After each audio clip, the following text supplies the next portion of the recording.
La suite du grand journal de Radio J à écouter sur notre application téléchargeable gratuitement et sur Radio Line. Place maintenant au grand entretien de cette édition. Bonjour Antoine Mondaz. Bonjour.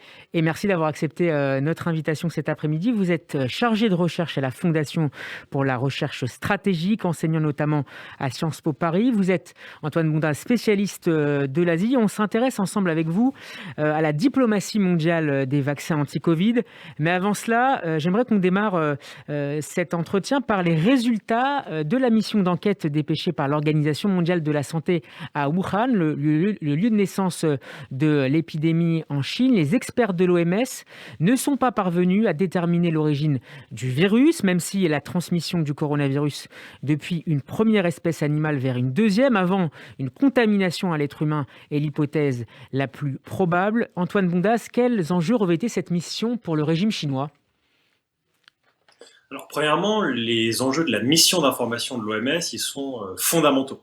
L'objectif, c'est de mieux comprendre l'origine de cette pandémie, l'origine de ce virus, et de mieux se préparer pour mieux lutter, mieux contrôler les futures pandémies. C'est vraiment ça qui est aujourd'hui fondamental. Ce n'est pas tant de faire de la Chine la responsable de la pandémie, mais bel et bien de se préparer au mieux pour les prochaines.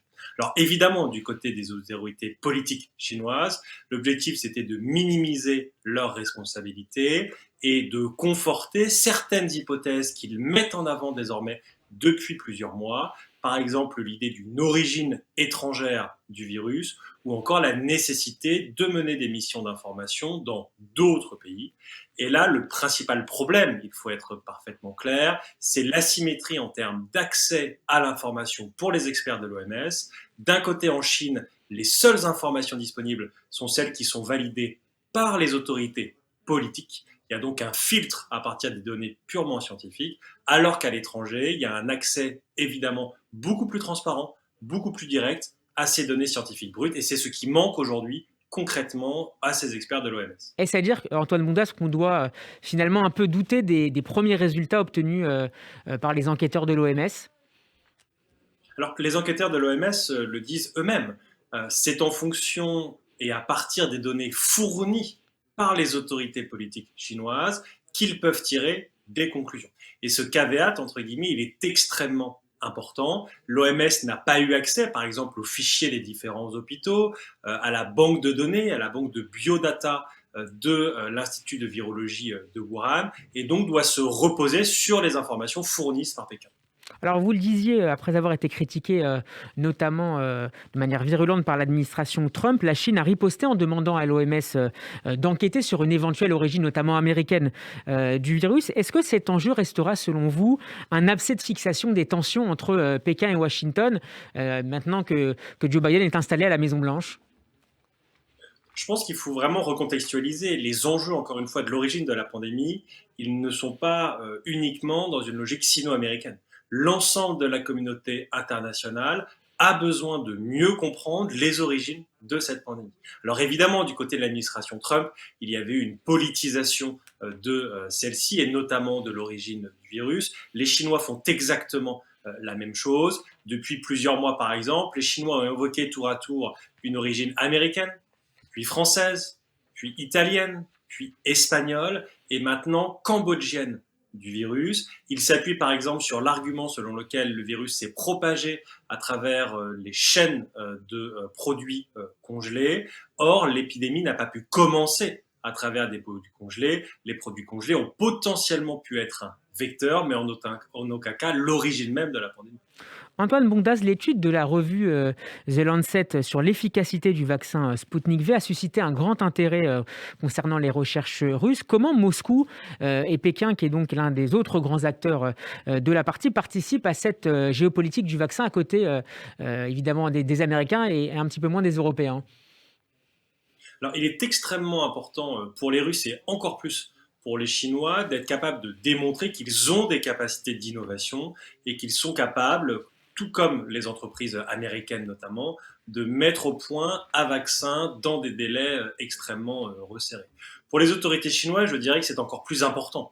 L'objectif véritablement politique, c'est de mettre en avant la supériorité du système de gouvernance chinois, de faire la Chine non pas la responsable de la pandémie, mais le premier pays à avoir fait face et à avoir lutté, contrôlé la pandémie, et qui serait désormais le pays capable de fournir au reste de la communauté internationale des vaccins.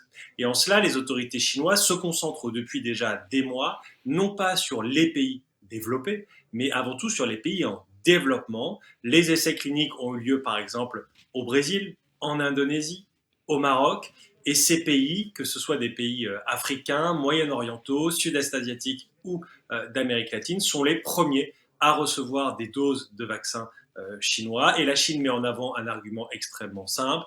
Il est de présenter les vaccins de Pfizer, de Moderna ou de les autres comme des vaccins de riches pour les pays riches, alors que la Chine, elle, mettrait sur la table des vaccins pour l'ensemble de la communauté internationale. Alors évidemment, il faut le relativiser, car il faut rappeler par exemple qu'avec l'initiative COVAX, qui est financée à plus de 500 millions d'euros par l'Union européenne, de nombreux pays, et y compris les pays en développement et les pays les moins développés, vont avoir, dans les mois qui viennent, accès à des vaccins. Donc ce que vous nous dites, Antoine Bondas, c'est qu'à travers ces distributions, il y a aussi un grand récit qui accompagne cette politique d'exportation des vaccins, notamment dans les pays développés.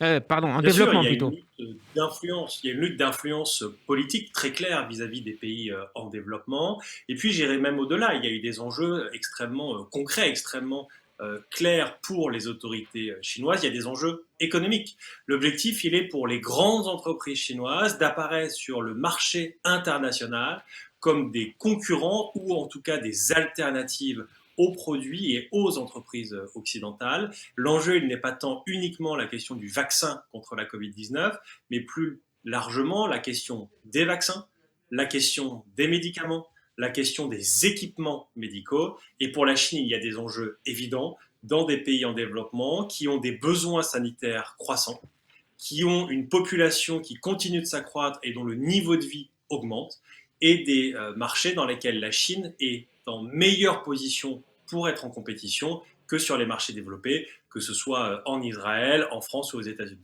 Après la diplomatie du masque, place maintenant donc en Chine à la diplomatie du vaccin. Est-ce que ces exportations peuvent également permettre à la Chine, de manière plus générale, d'avancer ses pions et de renforcer certaines de ses zones d'influence dans le monde ? Alors, il y a une vraie différence entre la diplomatie des masques, entre guillemets, et la diplomatie des vaccins. Le point commun, pour commencer, c'est que les deux diplomaties s'intègrent dans la diplomatie sanitaire de la Chine, qui est très ancienne, puisque dès 1963, la Chine envoyait des premières équipes de médecins à l'époque en Algérie. Cette diplomatie sanitaire, elle s'est considérablement renforcée ces dernières années, notamment au milieu des années 2010, lors de la crise Ebola en Afrique de l'Est, et puis lors de la présentation par les autorités chinoises du concept de route de la soie de la santé.